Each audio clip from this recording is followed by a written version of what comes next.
अस्सलाम वालेकुम नाज़रीन, प्रोग्राम द न्यूज़ रिव्यू संगत मां आहियां जो मेज़बान फयाज़ नाइच। नाज़रीन, मुल्क के अंदर सियासत चूंडुनि के हवाले से तो मामला गरम आहिनि। मुलाक़ातूं थियनि पियूं इसाक डार जूं सदर मोहतरम से, उनका अलावा ॿिया मामला ॻाल्हियूं थियनि थियूं नथियूं थियनि, ऑफ द रिकॉर्ड थियनि थियूं, ऑन द रिकॉर्ड थियनि थियूं, बैकडोर थियनि थियूं या जेको थिए थो। पर बहरहाल मुल्क जी इक़्तिसादी मंज़रनामे जी जेका सूरत हाल आहे उन जे हवाले सां मुल्क जा लॻभॻि समूरा इक़्तिसादी माहिर तमामु घणो परेशानी जो जेको आहे पंहिंजो इज़हार करे रहिया आहिनि। $7.5 बिलियन कुझु रिज़र्व्स वञी बचिया आहिनि, जॾहिं बैंक डिपॉज़िट्स जेके आहिनि उहे $5.5 बिलियन ते पहुता आहिनि।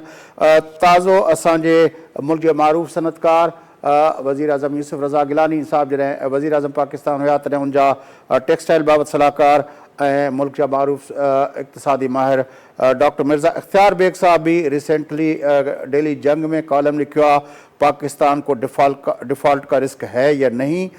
अॼु असां डॉक्टर साहब सां राब्तो कयो आहे। डॉक्टर मिर्ज़ा इख़्तियार बेग असां सां गॾु गुफ़्तगू कयूं था त पाकिस्तान जे इक़्तिसादी मंज़रनामे खे नज़र में रखंदे वाक़ियतन असांखे डिफ़ॉल्ट जो रिस्क आहे या न। डॉक्टर साहब अस्सलाम वालेकुम।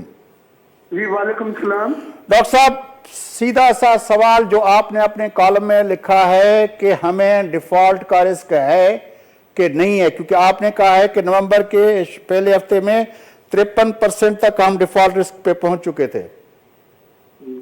देखिए, हमारे पाकिस्तान डिफ़ॉल्ट रिस्क है जिसको कहा जाता है पाकिस्तान डिफ़ॉल्ट स्वैप CDS।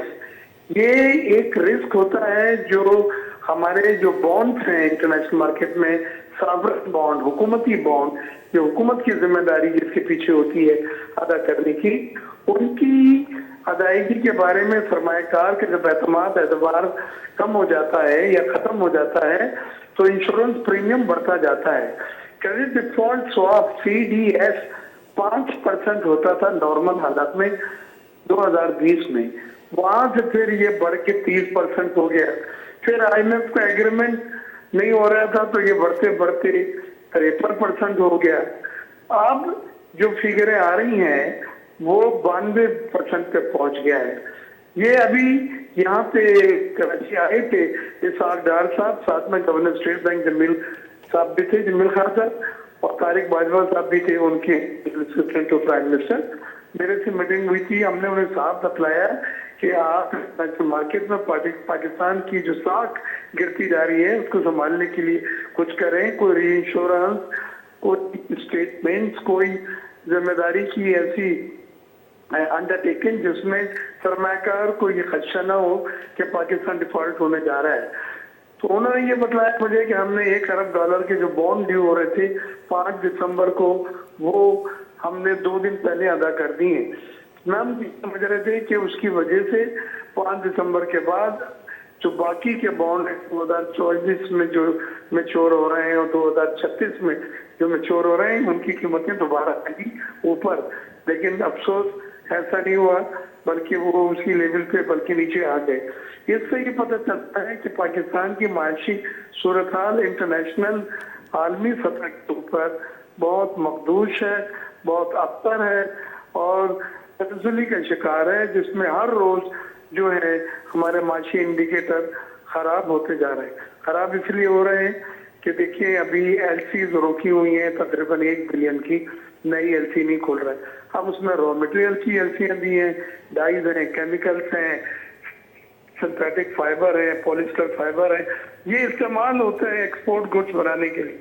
जब रॉ मटेरियल नहीं आएगा तो एक्सपोर्ट गुड्स भी नहीं बनेंगे। यही हो रहा है कि एक्सपोर्ट हमारी कमी शुरू हो गई क्योंकि उनको रॉ मटेरियल नहीं, कॉटन की फसल तबाह हो गई है। कह रहे हैं कि 250 अरब रुपए जो है वो टेक्सटाइल रिलेटेड इंडस्ट्री के फंसे हुए हैं। जी, हमारे जो रिफंड होते थे सेल टैक्स के, वो उन्होंने एक नया सिस्टम बनाया था, फास्टर सिस्टम उसका नाम था, उसमें 72 घंटे में रिफंड हो जाते थे। आज उसको कई महीने हो गए हैं, 250 अरब रुपए वो रिलीज नहीं हो रहा है FBR की तरफ से। तो एक्सपोर्टर मुश्किल का शिकार है। एक तरफ LCA नहीं खुल रही, एक तरफ $2.5 अरब के सेल टैक्स रिफंड स्टॉक हो गए हैं। तीसरी चीज जो तलवार चल रही है उनके ऊपर, डॉक्टर साहब एक सवाल, अगर एलसी खुलना बंद हो जाए तो डिफॉल्ट और किसको कहते हैं? देखिए, ये इस बात की निशानदेही करता है कि आपके खजाने में डॉलर देने को नहीं है, लेकिन एक कुछ के ऊपर बड़ी निशानी है जो हमको आपको सबको नजर आ रही है। वो ये है कि जो माल आ गया बाहर से, उसको बैंक से रिलीज कराने के लिए स्टेट बैंक डॉलर नहीं दे रहा है, और वो माल पोर्ट पे डैमरेज लग रहा है। इसमें 8-9 जहाज आए हुए सोयाबीन के, जिससे ये खुद तेल बनता है, और बाकी चीज जो बचती है वो मुर्गी का चारा होता है। अब मुर्गी का चारा भी अगर नहीं मारे, 1 महीना हो गया से ज्यादा, तो मुर्गी की शॉर्ट हो जाएगी।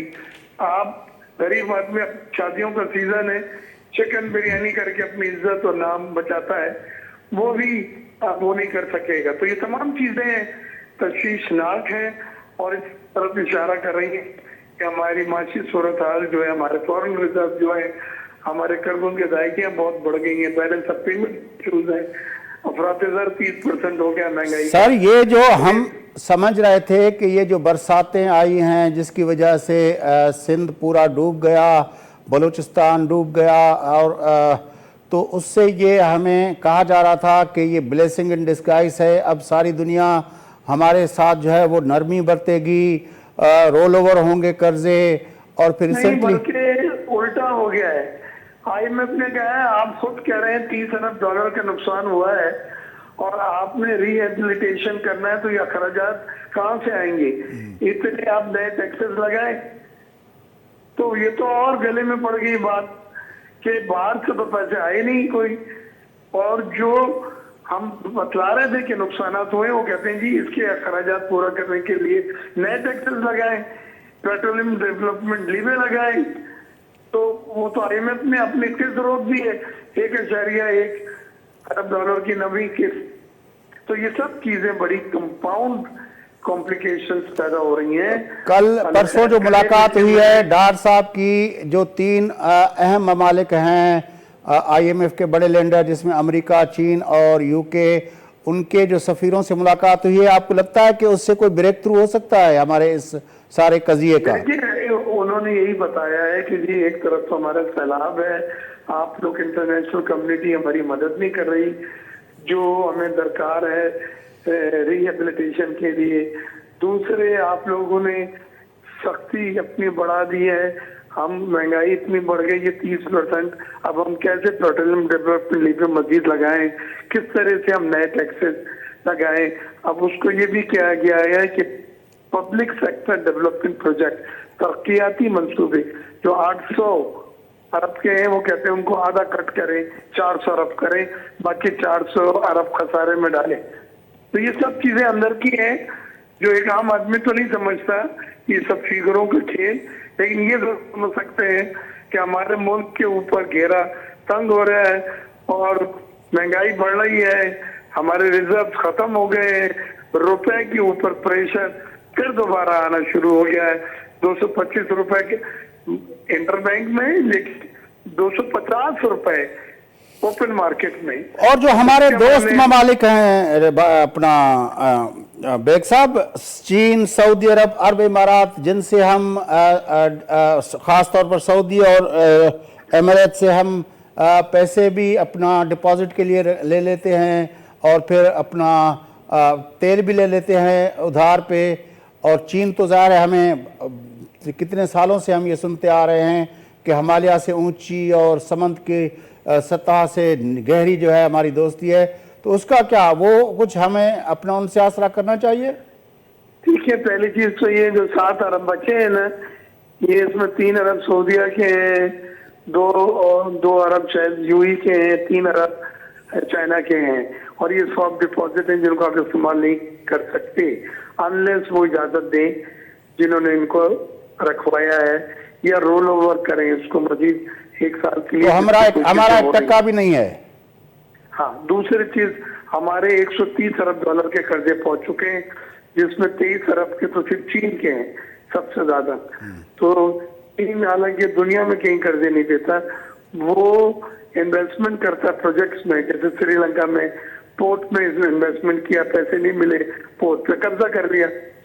यहाँ पे उन्होंने हमारे इन्वेस्टमेंट भी किए हैं और उन्होंने भी दी हैं। और लेकिन चीन को बड़ा डिसअपॉइंटमेंट है क्योंकि सीपैक के मंसूबों को हुकूमत ने नजरअंदाज किया और सीपैक के मंसूबों की तरजीहात को बिल्कुल लो कर दिया था, जिसकी वजह से चाइना जो खुश नहीं है।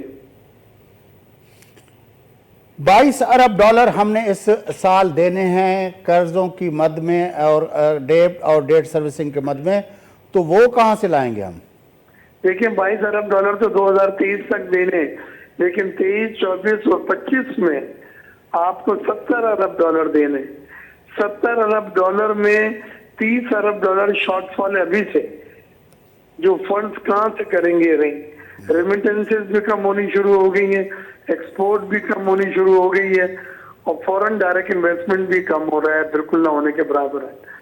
लिहाजा आने वाले वक्त में मुझे मुश्किल ज्यादा बड़ी नजर आ रही है, ज्यादा बड़ी डिफिकल्ट सिचुएशन नजर आ रही है, चैलेंजेस ज्यादा संगीन नजर आ रहे हैं। डॉक्टर साहब, आप एक अपना मारूफ सनतकार भी हैं, टेक्सटाइल इंडस्ट्री से भी आपका वास्ता है, आप FPCCI जैसे फोरम्स को भी अपना की लीडरशिप, ठीक है ना? तो अब हमें समझाइएगा, हमारे नाज़रीन को समझाइएगा कि ये जो आने वाला वक्त है, जो उसमें आप जिन अपना खतरात का इशारा करें, वो उस पिक्चर में क्या क्या देख रहे हैं आप? देखिए, हमें एक तो मुल्क में सबसे पहले सियासी अदम इस्तेकाम खत्म करना है। ये जो लॉन्ग मार्च और ये जो असम्बली तोड़ना और असम्बली बनाना और रिजाइन करना और ये सब चीजें जो हमारी इकोनॉमी को सबसे बड़ा नुकसान इनसे पहुंच रहा है। न सरमायाकारी आ रही है, बल्कि लोग अपने पैसे निकाल रहे हैं। RD अकाउंट, रोशन डिजिटल से भी पैसे निकले हैं, नया सर्टिफिकेट, नया पाकिस्तान सर्टिफिकेट से भी पैसे विड्रॉल हो रहे हैं।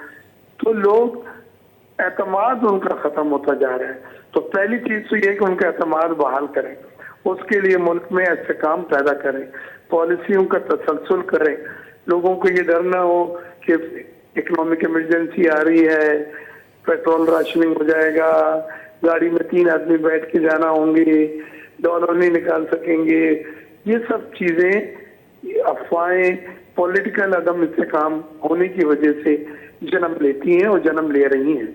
लिहाजा खुदा, लेकिन अगर बाहर से पैसा नहीं आया डॉक्टर साहब, तो ये तो सब कुछ होने जा रहा है। अगर बाहर से पैसा नहीं आया, अगर IMF ने ना किया, आपने उनको एतमाद बहाल करना है अपने मुल्क में, ताकि रेमिटेंसेस जो कम हो रही हैं वो बड़े, एक्सपोर्ट जो कम हो रही है वो रॉ मटेरियल की इजाजत दे, LCs की, लग्जरी गुड्स भले बंद करें, गाड़ियां भले बंद करें, लेकिन रॉ मटेरियल को तो मंगाएं जिससे एक्सपोर्ट गुड्स बना के एक्सपोर्ट की। ये सब चीजें हैं, एक ही लकड़ी से सबको हाँका नहीं जा सकता। आपको बिल्कुल इम्पोर्ट को कर्टेल करते हैं, हुकूमत के साथ हैं। मेरी 1.5 घंटे मुलाकात रही है इसाक डार साहब से, governor state bank Jamil Khan से, तारिक बाजवा साहब से, और मैं कॉलम वगैरह लिखता हूँ। उनको मैंने बताया कि जी मैं तो मुस्बत लिख लिख के थक गया हूँ, लेकिन अब लोग भी उम्मीदें जो सवाल करते हैं आप जैसे लोग, वो मायूसी उसमें मुझे झलक रही है। बड़ी लिहाजा फैसलाबाद में इधर उधर जो इंडस्ट्रीज बंद हो रही हैं, एक्शन कम हो रही है, इसके लिए मैंने कहा रॉ मटेरियल जल्दी उनको इजाजत दी है, जो सामान आ गया है उसको क्लियर कराने के लिए डैमेज वगैरह जो लगा उसको माफ करें। उनका क्या कसूर है? ये तो पॉलिसियों की वजह से 1-1, 2-2 महीने माल क्लियर नहीं हो पा रहा है। तो उन्होंने भी बात की, लेकिन वो खुद भी इसमें काफी कोशिश और मेहनत कर रहे हैं। लेकिन बड़ी मेहरबानी डॉक्टर मिर्जा इख्तियार बेग साहब, बड़ी मेहरबानी आपकी, आपने हमें ज्वाइन किया। नाज़रीन, मुल्क जानामिया इक़्तिसादी माहिर से मारूफ सनतकार डॉक्टर मिर्जा इख्तियार बेग असल गडवा गुफ्तगू ताम बुढ़ी प्रोग्राम जो सिलसिलो जारी रहंदो। वठूं था हिकिड़ो वक़्फ़ो, वापसि अची प्रोग्राम खे अॻिते वधायूं था।